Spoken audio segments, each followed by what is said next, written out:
오늘은 신앙 경주의 승리자이라는 제목으로 말씀을 선고합니다. 사도 바울의 이 편지를 읽어보면 곳곳에서 이 운동 경기의 그 법칙을 가지고 이 신앙 생활의 법칙을 이게 응용하는 비유를 여러 번 쓴 걸 볼 수가 있습니다. 근데 고전 문헌에 보면 이 고린도가 당시에 굉장히 큰 항구 도시여서 말하자면 그리스 지역에서 두 번째로 큰 도시였다고 그래요. 그리고 특별히 운동 경기가 일찍이 발달해 가지고 이미 지금부터 2000여 년 전인데 경기장이 아주 크게 세워져 있고 또 근대의 올림픽처럼 그 당시에도 3년에 한 번씩 이스무스라고 하는 이 체전, 종합체전을 가졌다고 합니다. 그래서 이 말을 타고 달리고 또 마차로 달리고 또 이렇게 우리가 흔히 말하는 개인 육상 경기도 하고 레슬링도 하고 권투도 하고 이렇게 종목이 다양했다고 그래요. 거기다가 또 시와 또 음악 연주와 또 이 낭송까지 이렇게 곁들여진 종합 예술도 상당히 발달해 있었다고 하는 그런 고대 문헌이 있어요. 그렇기 때문에 이 헬라 사람들이 그렇게 3년에 한 번씩 이렇게 고린도에 모여가지고 경기를 하고 관전을 하면 아주 축제 무대였다고 합니다. 거기에 사도 바울도 갔을 것이다. 그렇기 때문에 그 경기하는 것을 보면서 하나님의 말씀을 거기서 더 응용할 수 있는 그런 예화를 찾았다라고 보는 거예요. 오늘 본문이 바로 그런 내용입니다. 우리 사람들끼리 우리 인생을 마라톤으로 이렇게 비유하는 경우가 있습니다. 근데 마라톤은 선수들은 2시간대 정도면 뛸 수 있는데 일반인들은 완주하기가 힘든 그 먼 거리를 갑니다. 42.195km라고 그러니까 이게 대단한 먼 길이에요. 42km가 넘으니까. 근데 거기를 선수들은 2시간대 달리지 않습니까? 그리고 뭐 우리나라의 황영조 선수 같은 경우도 2시간 간 넘은 시간으로 세계 1등도 하고 했었잖아요. 그런데 이것을 우리 인생으로 비유할 때 그 인생은 적어도 7, 80년을 살지만 이 2시간대를 달리는 이 마라톤 안에 그 모든 그 원리가 인생에도 곳곳이 그렇게 담겨져 있다라는 비유를 하는 겁니다. 가장 중요한 것은 마라톤은 힘든 그런 과정을 계속 반복하면서 그것을 잘 조절하면서 그리고 끝까지 완주를 하고 거기에다가 제일 앞장서 들어옴으로 1등을 할 수 있는 거예요. 이것을 사도 바울은 오늘 본문에서 신앙의 경주로 이렇게 비유를 해서 말씀을 하고 있습니다. 우리 사람들은 살다 보면 한 번씩 이렇게 매듭을 짓게 되는 인생에 매듭을 짓게 되는 과정들이 있어요. 우리 직장 다니시는 분들 퇴직을 하게 되죠. 교회에서도 70 정년이 되면 은퇴를 하는 매듭을 짓는데 오늘 우리가 바로 장로님들 세 분이 이렇게 은퇴를 하시면서 원로와 명예로 이렇게 추대를 받는 이것도 신앙 여정의 한 매듭입니다. 우리는 이러한 매듭을 지으면서 뭔가 과거도 돌아보고 또 앞을 또 생각하기도 합니다. 근데 진짜 매듭은 이게 아니에요. 퇴직하는 것도 은퇴하는 것도 이게 진짜 매듭이 아니고 진짜 매듭은 우리가 이 땅에서 끝을 맺고 하나님 앞에 가는 날이 진짜 매듭을 맺는 건데, 이 운동 선수들의 경기에서 바로 그 최절정의 매듭, 우리가 주님 앞에 서게 되는 그 매듭을 어떻게 해야 되느냐를 오늘 본문에서는 초점 맞춰서 말씀하고 있다는 거예요. 그래서 사도 바울은 자기 자신이 마지막 매듭을 어떻게 맺고 싶은지를 발표한 본문이 빌립보서 3장에 있어요. 거기 11절에 보니까 바울이 이렇게 말을 해요.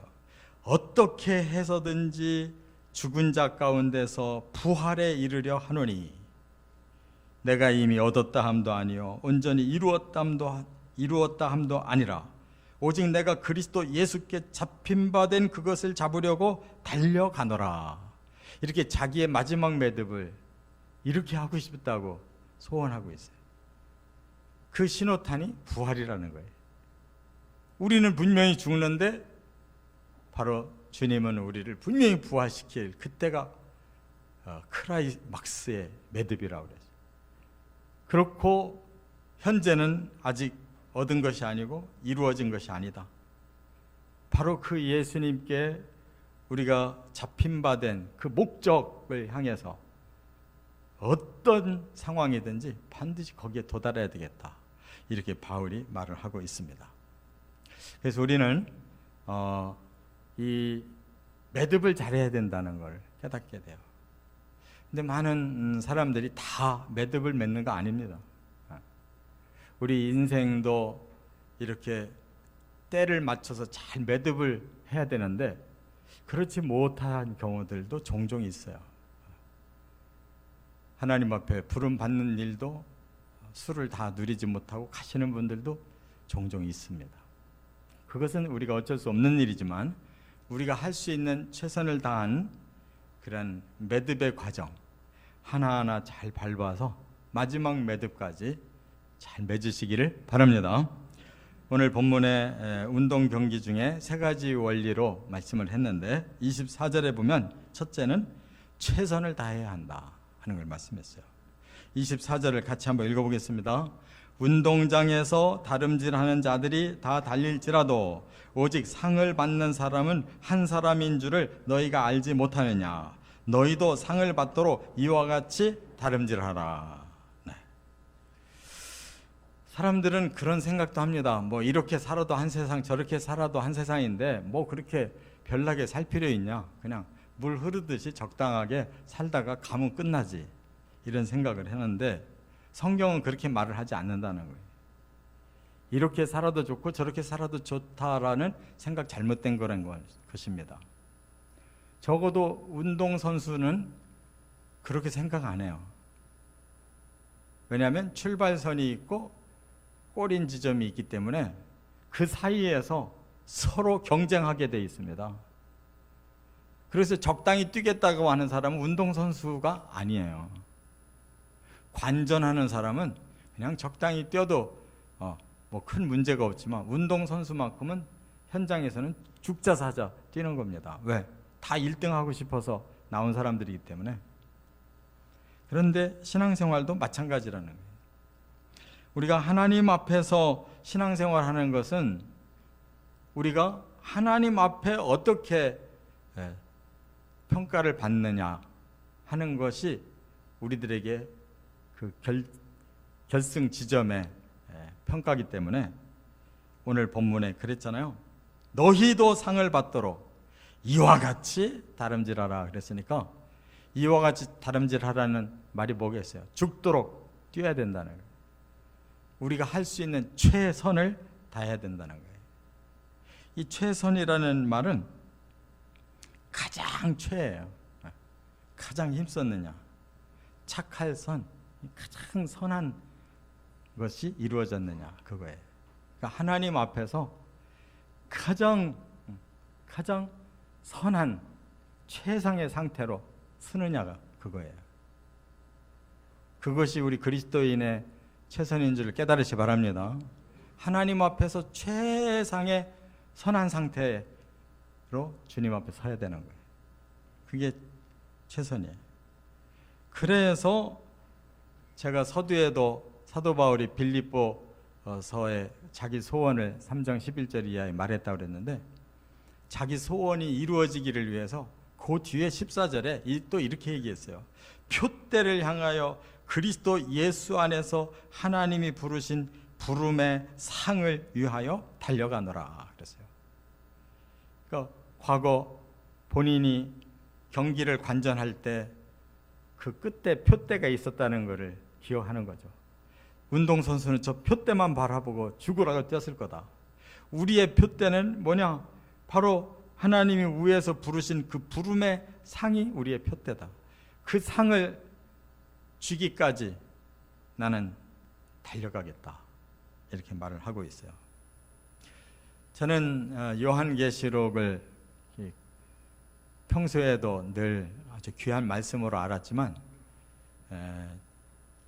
근래에 새벽 기도회에 요한계시록 말씀을 1장부터 22장까지를 45차례로 나누어서 말씀을 상고하면서 제가 그동안 여러 번 연속 강의를 했지만 이번처럼 요한계시록이 많이 뚫린 적이 없었어요. 제 나름대로는 요한계시록이 너무 아주 제 가슴에 실감 있게 깨달아져서 너무 기뻤는데, 다시 한번 인용하지 않을 수 없어요. 계시록 말씀 너무 중요하니까. 마지막 장 22장 12절에 뭐라고 그랬냐면, 보라 내가 속히 오리니 내가 줄 상이 내게 있어 각 사람에게 그의 일한 대로 갚아주리라, 이렇게 예수님이 말씀하셨어요. 그렇다면 예수님의 그 마지막 말씀이 우리들에게 그대로 적용될 거란 말이에요. 속히 오신다고 했으니까 우리가 잠자거나 적당한 생각하고 살아서는 안 된다는 거예요. 예수님이 그 상을 들고 계시다는 거예요. 그리고 각 사람이 행한 대로 그대로 그 사람의 그 수준만큼 다 줄 상이 있다는 거예요. 근데 저는 꼴찌로 들어가서 조금 바뀌었습니다. 그런 운동선수가 있겠냐. 더구나 신앙인은 이제 영원을 들어가는 그 마지막 골인 지점인데, 가장 하나님 앞에 최선을 다한 모습으로 서야 될 줄 믿습니다. 두 번째, 25절에 보면 절제해야 된다는 거예요. 운동선수는 그 다음 꼭 필요한 것이 절제라는 거예요. 25절 다 같이 읽겠습니다. 이기기를 다투는 자마다 모든 일에 절제하나니 그들은 썩을 승리자의 관을 얻고자 하되 우리는 썩지 아니할 것을 얻고자 하노라. 운동선수들이 이기기를 다툰다. 얼마나 경쟁이 치열합니까? 그런데 이기기를 다투는 것의 중요한 원리는 최선만이 아니다. 무조건 힘쓰는 것만이 아니다. 그 힘을 잘 조절하는 것이다. 이게 절제라는 거예요. 이 절제의 원어를 앵크라테스라고 그래요. 이 N이라는 단어와 크라테스라는 단어가 합해졌거든요. 이 크라테스가 크라토스라는 힘이라는 단어에서 나왔는데, 힘과 그 앞에 N이 붙어 있어요. N이라는 것은 뭐뭐 안에 있다는 거예요. 뭐뭐 안에. 힘이 아직 밖으로 분출되지 않고 이 안에 머물러 있다는 것이, 그게 절제라는 뜻이에요. 누구는 힘 없어서 못하는 게 아니에요. 그 타이밍이 아직 아니다라고 생각할 때 그거를 가지고 내가 붙들고 있는 힘이, 그게 중요한 거예요. 절정의 순간에 터뜨려야지, 아무 때나 대나가나 터뜨리는 사람은 실패하는 거예요. 중간에 힘 다 빠지면 끝에 가면 더 이상 힘쓸 수가 없는 거예요. 인생은 우리를 부르시는 그 디데이까지 계속 절제가 필요한 거예요. 그게 안 되는 사람은 중간에 다 터뜨려지고 끝나는 거예요. 마지막에 제대로 터뜨려져야 된다, 그 말이에요. 할렐루야. 절제는 이처럼 평생 우리가 영적 긴장감을 가지고 사는 것입니다. 이 세상 일은 평생 긴장할 필요는 없어요. 그러나 하나님 앞에 가는 것은 평생 긴장이 필요한 거예요. 왜냐하면 우리 자신이 너무 불완전한 존재이기 때문에 언제 뭐가 어떻게 터트려질는지 몰라요. 우리 스스로도 우리를 잘 모르잖아요. 잘 조절하기 힘들어요. 그렇기 때문에 이 N이 중요해요. 항상 내 안에서 그걸 붙들고 있는 그런 절제력이 사실은 폭발력과 똑같은 거예요. 그런데 우리가 자동차도 잘 다루면 얼마나 유익을 줍니까? 근데 이 잘못 다루면 이 큰 사고 나잖아요. 남의 생명 죽이고 자기도 신세 망치고, 사고도 뭐 보통 사고가 아니라 뭐 대형 사고 나면 얼마나 많은 인명 피해가 나요. 그게 브레이크를 잘 밟아주면 되는데 그냥 엑셀만 들이다 밟는 사람들이 사고 터뜨리잖아요. 절제의 힘이 있으면 사고 안 나는데 절제 힘이 없이 과시만 하려고 하는 사람한테서 사고가 꼭 나는 거예요. 신앙생활은 절제의 힘으로 사는 겁니다. 깨달아야 될 줄 믿습니다. 히브리서 12장 1절에 보면 이렇게 구체적으로 절제하라고 그랬어요. 뭘 절제해야 되느냐? 이러므로 우리에게 구름같이 둘러싼 허다한 증인들이 있으니 우리의 믿음의 선조들이 산 발자취를 봐라. 어떻게 살았는가? 첫째가 모든 무거운 것과 얽매이기 쉬운 죄를 벗어버리고 그랬어요.